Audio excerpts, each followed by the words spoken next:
the relationship of a referee and TMO is probably a lot more important these days than the relationship of the referee with his assistant referees on the field, with his or her assistant referees on the field. Because it's going to be the big match-defining moments that are going to involve the TMO.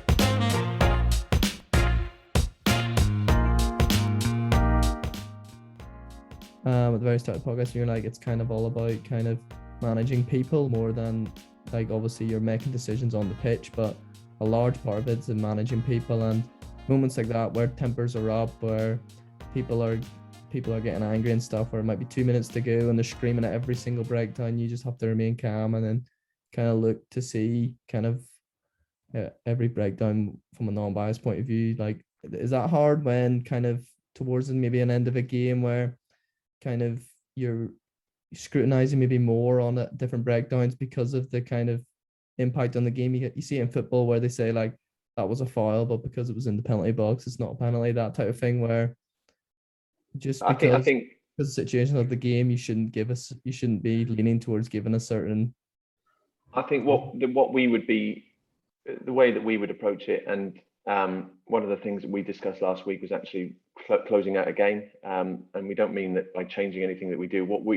I think what we don't want is, we don't want to referee any different in the last 5 minutes than we would have done in any other 5-minute period during the game. Now, clearly, if you're going to give a penalty to win the game, it has to be absolutely nailed on. So if you've got any doubt, then you know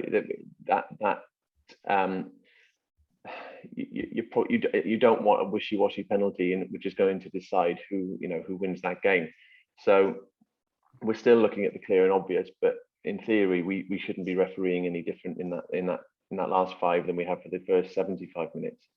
And what you find is that players are actually pretty disciplined. They're probably more disciplined in those last 5 minutes if they know it's close as well. All of a sudden, you might get a tackler jumping out of the breakdown a bit quicker than they might have done in the 60th minute. But there's so many dynamics, so many different things to think about. But in terms of our decision making, we still should be dealing with the clear and the obvious. We should be giving a penalty if it's going to win the match that everybody is expecting us to give. It's one of these where there shouldn't be any doubt, and if there is doubt, it's probably one that we're not going to go after, because if there's doubt, then it's not clear. So I think I think you're right. We don't want.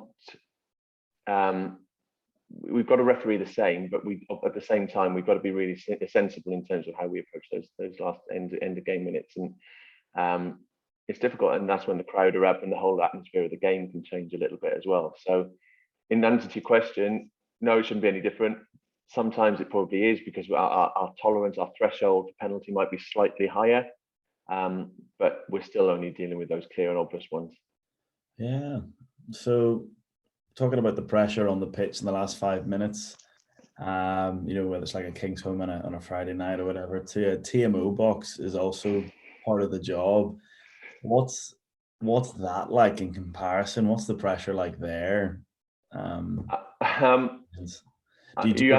reckon if you ask sort of the majority of the professional referees around the world where they prefer to be, whether they'd be taking the stick in the middle of the field or whether they prefer to be having to make a really big call in the box, I think everybody would say they'd rather be the referee on the field. That box can be quite a lonely little place. And I've done a reasonable amount of it recently, and it's got to be seen as a different skill. And coming back to what we talked about earlier in terms of working with the other referees and in our pods, you've got to have a real understanding about what the referee wants, what the referee is expecting of you. And I think the difficult thing with the TMOing is that when you're a referee or an AR, you're on the field, you're in it. You've got a good judge of the temperature of the game. You've got a better idea about what calls are needed or not. When you're sat in a lorry, literally underneath a stand, you're very divorced from that intensity of the game, from the emotion of the game. And we work on that mantra of only dealing with the clear and obvious. I think one of the things which we've done a lot of work with the TV companies over the last year or two is to make sure that things which wouldn't have been clear and obvious before they start showing multiple replays of things don't become clear and obvious as a result of them showing multiple replays of things. And getting that balance is really difficult. So, as I said, we do a lot of work as referees, as TMOs, with the TV companies, with the directors, and try and build that relationship so that they can understand what we're trying to do, and we do stick to only getting the things which matter, because it's very difficult from a TMO point of view to say, well, why has the TMO come in for that when there isn't, when there is an offence, or why hasn't the TMO come in for that when there might be an offence that people are looking at. So it's quite a lonely place, as I said. But it's one where a good TMO with a good referee can add an enormous amount to the game. Yeah.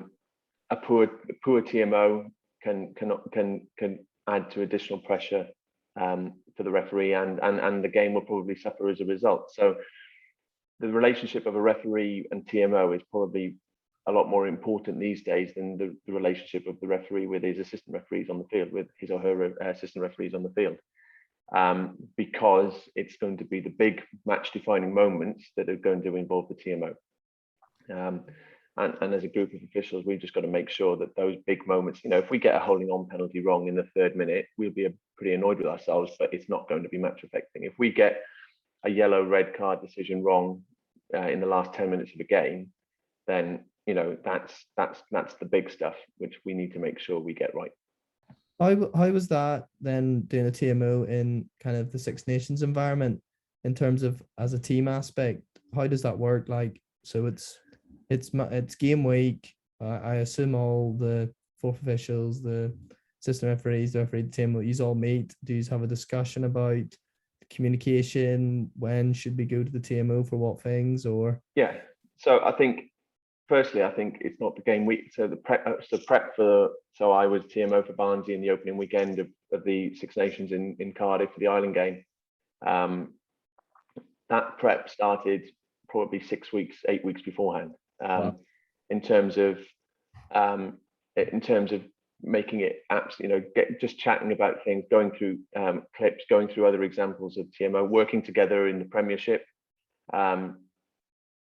Just to make sure that we were both really comfortable of being on exactly the same page with everything. The same with Luke. I TMO'd for Luke a couple of times as well in the Six Nations. And again, we're constantly chatting for a long period in the build-up to that about how we want to work. Even now, with autumn internationals coming up, we know where we might be. So the work has started on developing that relationship again, to make sure that, if something happens this weekend, might get a text from the referee saying, how do you think we can deal with this? Or, is there a way that we can do this differently? Or how do we want to deal with this when it happens in wherever it might be? So I think there's a huge amount of work that goes into it in the background. And again, to harp on about it, but the pod thing is where that really helps. I've been working with Luke and Barnsley now internationally for about a year. So a lot of their games, I've been their TMO. I've also done, games with I was in South Africa for the Argentina test, where I was working with Carl and Bracey over the summer.